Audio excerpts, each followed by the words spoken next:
Oh, Never there's seen the a big shade one. this large around here. Be careful. This is a formidable foe.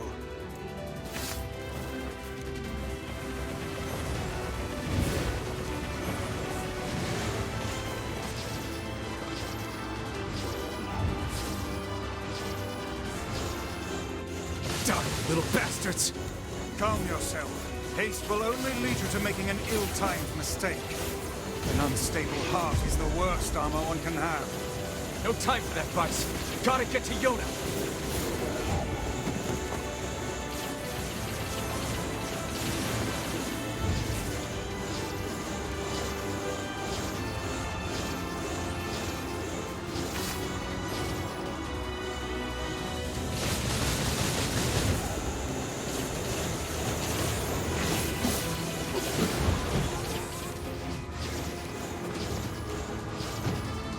Oh shit.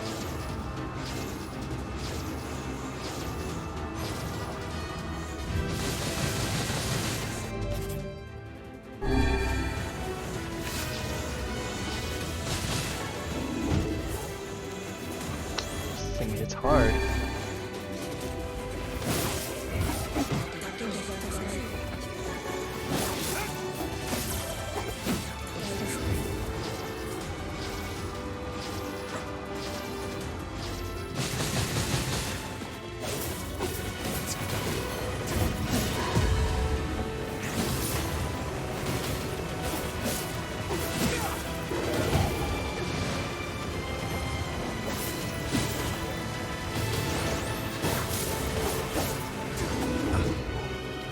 Ah!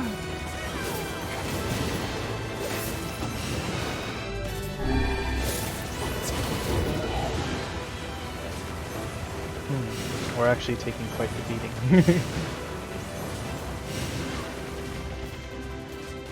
If I wait to charge up the lance.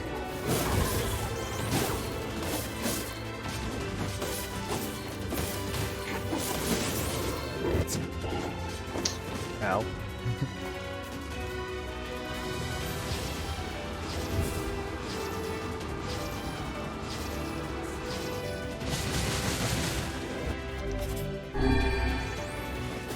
How many medicinal herbs do I have left?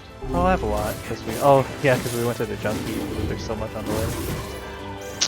Can I deflect those, maybe? The timing is so bad!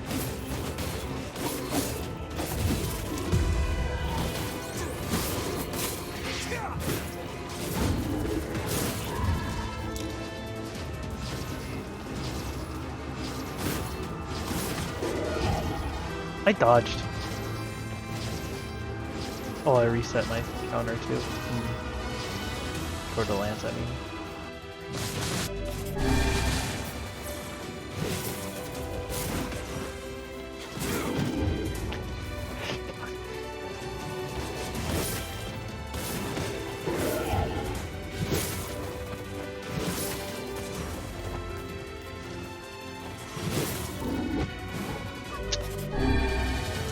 I tried to deflect it. I don't know if I'm just bad at deflecting or if it just doesn't work.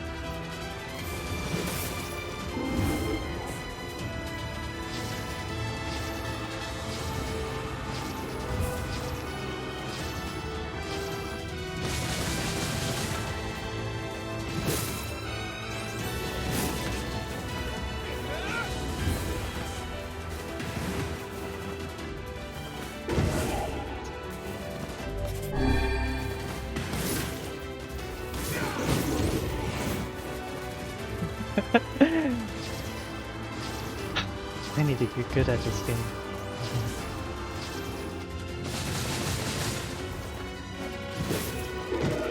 God! I dodged! What the heck? Oh, we're out of medicinal herbs. Is that Kaine dead on the ground? Oof.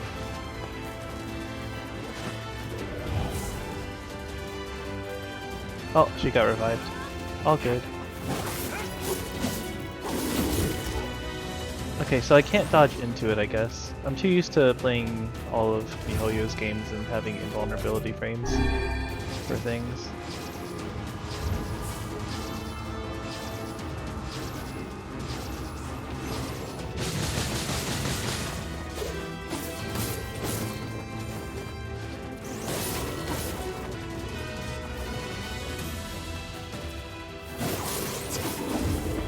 Okay. Dodge. Okay. Dodge. Okay. I'm learning!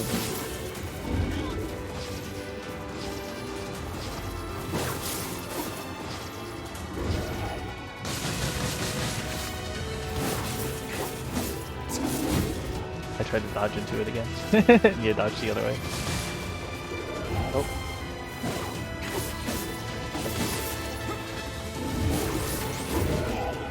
Second swing. Oh, it did.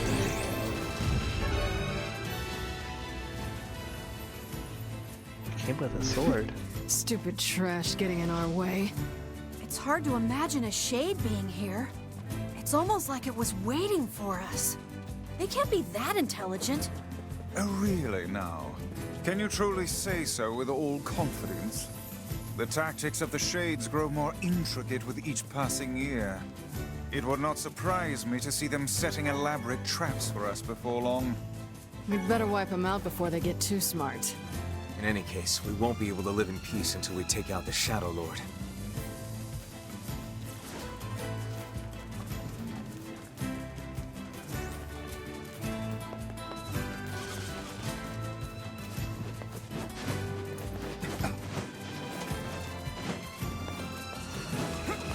Oh, okay, there we go.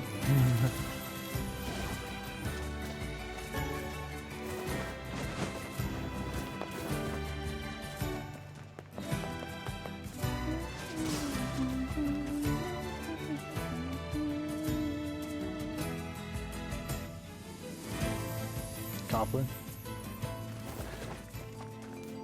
Black scroll. Okay, here we go.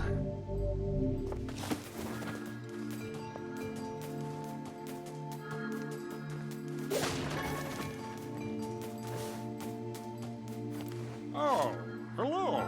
How are things? You want to know if anything unusual is happening? Well, I have been feeling a rather strange presence whenever I visit the Divine Tree. The Divine Tree?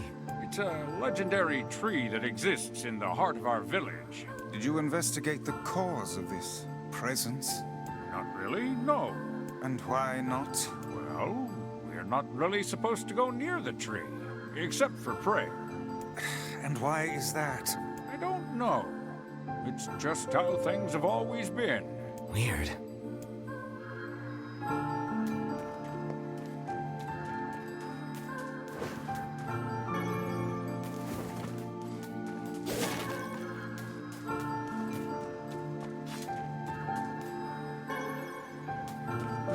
Divine tree.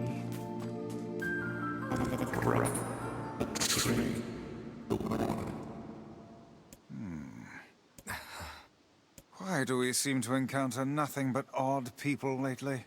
You should talk, Vice. As if Grimoire Weiss is capable of spouting such nonsense. Hang on. I don't think it's done.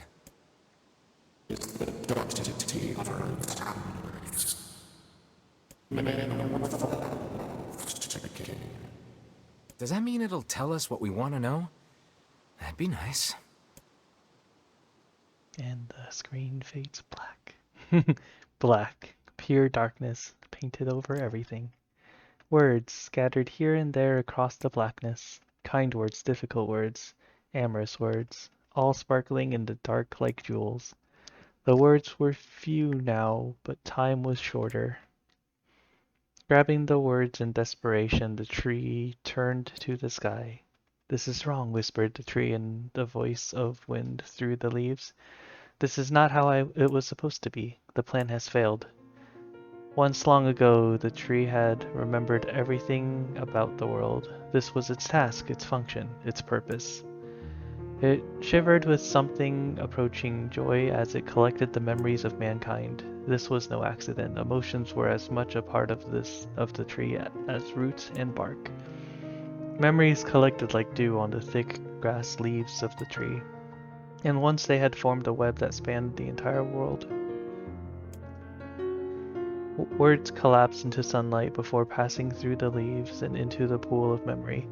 From the pool, the words joined together to form colonies. The colonies united into whirlpools of light, and the light coalesced into stars. I don't know how to read that.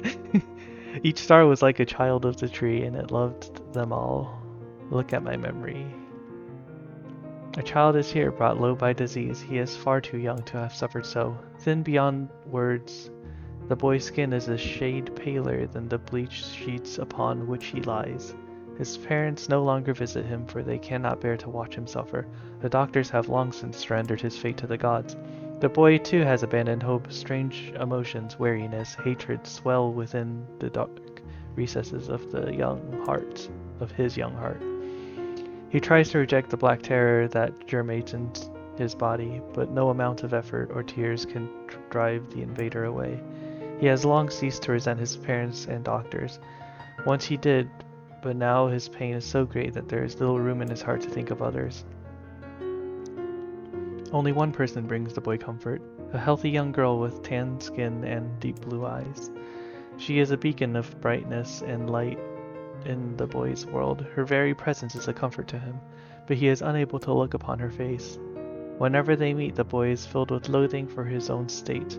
Soon this loathing eats away at what joy he receives from the girl's visits. The girl will stop coming, he knows this. Every waking moment is spent in fear of this day. He thinks that if he could talk to her, if he could tell her his feelings, this might not be so, but this conversation never happens. The girl disappears. The boy dies alone. The tree scoops up this memory and carefully stores it within itself. Etched upon it is a single word, envy. Look at my memory. There is a female warrior. Her greatest enemy is a beast with red eyes that she cannot fully comprehend. When she strikes it with her sword, it turns into a pillar of salt and dies. Oh my gosh, this is the WCS. But when the white smoke clears, a new enemy rises, and another, and another. The warrior knows that her struggle is folly, but fighting the unending stream of enemies fills her with a sense of joy and purpose. Somewhere deep in the warrior's drug-addled mind lies a vague memory of a daughter. Perhaps the child exists in her head only, the dying remnants of a powerful dream she does not know. Her friends and fellow warriors come and go, some flee in terror, some are eaten. She began the fight with 23 companions, but most are gone now. The warrior's body shudders. She does not understand why at first, but the time she hears the fierce low sound, the arena is already enclosed in darkness. Looking up, the warrior sees a beast so large that it blots out the sky. She is laughing. She has been doing so for so long as she can remember. Covered in blood and dirt, the warrior laughs. She laughs and laughs until the town that contains her daughter collapses into a pile of dust. This memory has been stored for a long time. It is etched with a single word, loss. Look at my memory. A red dragon falls from the heavens. Ah, that's Angela, the red dragon from Drakengard. Ah, that memory has been lost to shame. It was a favorite of mine. After many centuries of existence, the tree saw that its carefully labeled memories were beginning to dwindle. Once seemingly infinite, the memories now seemed ready to disappear forever. The tree did not feel sadness at this. Grief was an emotion beyond its comprehension. It did, however, have the distinct feeling that something was amiss. The mountain of memories it had so carefully assembled had disappeared. The tree stretched its branches as far as it could, but new memories refused to flow. The pool of memories was a black, empty pit, a hollow place where life had once flourished. The tree had lost its purpose. There was nothing to be done but sift through the remaining memories littering the ground under its branches. This is why the tree was pleased when the young man and his companion entered the room. Nier. Well, this place is gloomy as hell. The room Nier had entered was almost completely empty. All he could see were a few crystals scattered haphazardly on the ground. Picking up one of the crystals and peering into it, Nier suddenly saw a familiar sight. It was the forest of myth, its villagers prisoners of their own dreams. I apologize, the tree thought. This is all that remains. As Nier stared at the jewel, bewildered, a voice suddenly called out from the depths of his mind. The voice implored them to listen. It was an order. Following it was mandatory. Abruptly, the pair realized that they must listen. They must listen. Vice says, "Look there." A small shadowy presence appeared from beneath the floor. It appeared to be a shade. The shade grasped several jewels in its hand. More jewels tumbled out of its mouth like shards of broken teeth, sights and sounds tingling from each one before vanishing forever. The creature was abusing the memories, treating the precious objects like a collection of cheap playroom toys. Fi says, "This shade appears to be consuming the memories." Nier says, "These things eat memories?" The tree extends a branch towards Nier. Without a second thought, Nier brought his blade down on the shade, tearing its stomach wide. Jewels burst from the shade and poured across the chamber floor. "Look," thought the tree. "There is a conviction memory I had lost, and satisfaction, and many others as well. Yes, this is good." The tree opened its mouth and attempted to speak, but no sound emerged. A millennium of silence and solitude has caused the tree to forget certain things, but rather than be upset, it greeted development with good cheer. Focusing all its power on the riddle of speech, the tree formed a kind of makeshift vocal cord and tried again. "I implore." It spat out a glimmering green jewel. One more time. "I implore you." There we are. What was the color of the lost envy? Oh shit.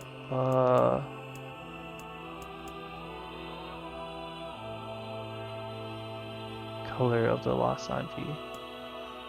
She had blue eyes, is what I remember. It spoke. This shade has intelligence and emotion. Who cares? Nier brushed Vice's comment aside as his sword sliced through the shade's right arm. The shade extends its remaining arm to Nier. "I must touch him. I must make contact." The moment its fingers brushed against Nier, the tree felt a warm sensation begin to burn. Something hot coursed through its fingers, up its arms, and out of its entire body. It was emotion, more than the entity had felt in centuries. The tree cried out in surprise and joy. 1,000 years alone, 1,000 years in quiet contemplation. The tree felt like it was going to break apart. For long centuries, the tree had been alone, its heart sealed with heavy chains, but no more. New powerful emotions began to take hold, causing its heart to lighten. This was more than the simple emotions it had been designed to feel. It was the beginnings of a soul, and the young man was the key. This was the promise made long ago. This was how it would be released. The tree's stomach began to throb in pain, a new and unpleasant sensation, but the time was not yet right. "I implore you, how many were lost by the warrior who fought the red-eyed beasts?" It was 23. "Okay, riddle time is over. I'm gonna kill the stupid shade once and for all," Nier says. Something round and shiny fell from the open stomach and clattered to the floor. "The key!" cried the book. "Secured the key!" The man's sword slowed. Time began to dilate around them, stretching and slowing. Time is essential. The next word must be heard. The words exploded. It became difficult to discern the meaning. The pool of memories began to pack. Infinite blackness burrowed its way into the wall. Vice says, "This world is falling apart. How can a world of letters? I implore you, most important thing, world." They all say Yona. Is there a difference between these? Is there a pattern to the spaces I wasn't noticing? I'll just choose the first one. The light was complete. The memories disappeared. The tree's identity began to dissolve. As the letters slowly faded, Nier was drawn back to the real world, and the tree was satisfied.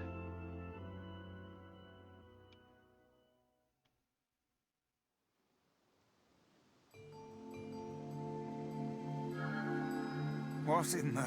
I never realized shades were capable of rational thought. I don't care if they can tap dance and play the fiddle. I just want to kill them without all this hassle. With the tree defeated, we no longer have to worry about being buried in its world of letters. Unless, of course, time itself begins to rewind.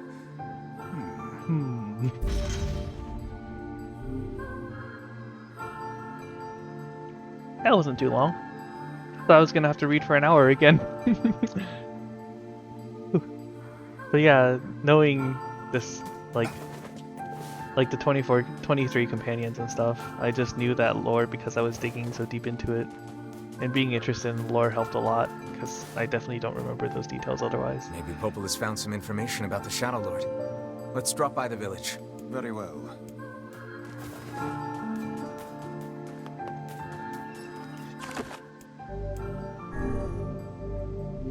I hope I don't need my old saves, because I just overwrote all of them. That was the last route. Part 1 save that I overwrote.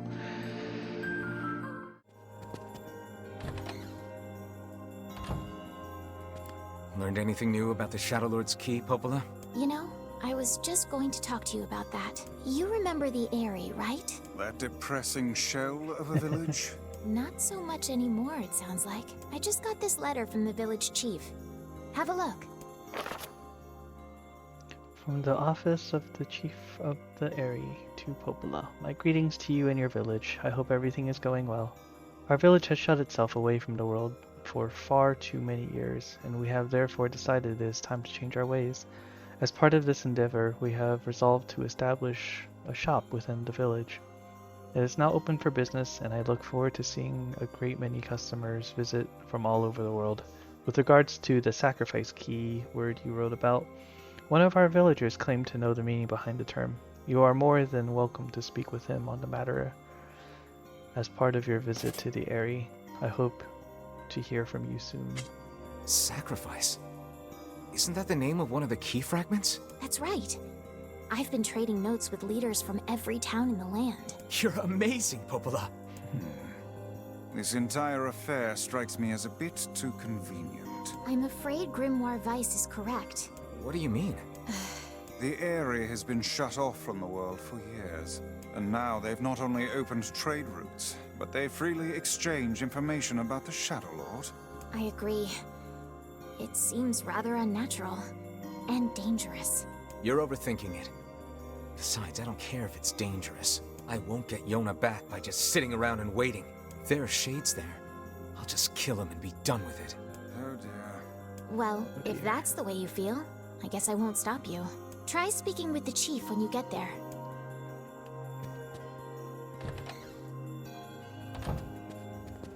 Looks like there's no quests here. Oh wait, there's that lady. Ma'am, I think your child ate a poison berry. If you give him this antidote, he should recover. Oh, thank you. I'll have him take it right away. Glad to hear it. And perhaps remind him not to eat foodstuffs he finds on the ground. Okay, when I heard Final Chance, it sounded like he was dying. Guess he's fine.